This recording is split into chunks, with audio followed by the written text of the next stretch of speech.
Hi, I'm Andrea Hunt and I work at the Calgary Wildlife Rehabilitation Society.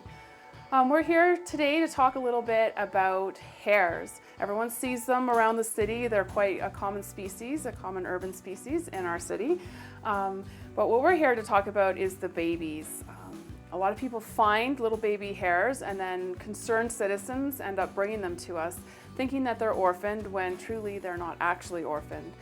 Part of the hare life strategy is to leave their babies for extended periods of time in order to protect them from predation.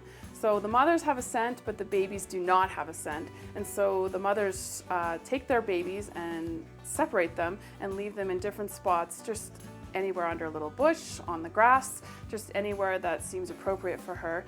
Hares do not have a burrow or a little nest underground, so their babies are born and they just end up right on the grass, right underneath the bushes.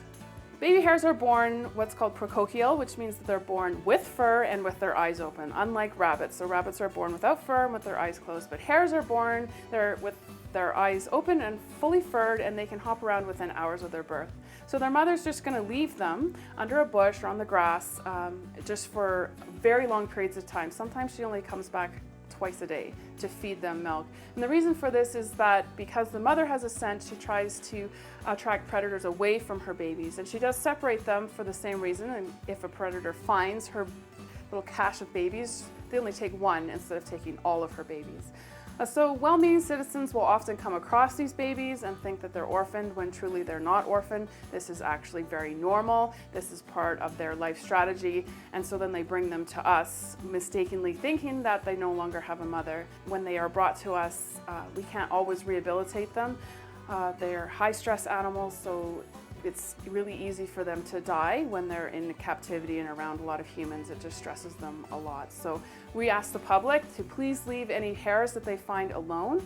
Obviously, if the baby hares are found in inappropriate places, like behind the wheel of a car or under a slide at the playground, which sometimes happens, the baby hares can just be moved from their original place, so they can just be moved somewhere a little bit safer, under a bush or on the grass. Their mothers will find them. The mothers find them by calling out to them and the baby calls back. The mother will not reject them. Human scent is not going to make the mother reject these babies, so they can feel free to do that. So what we like to just say to the public is if you find a hare, leave it there.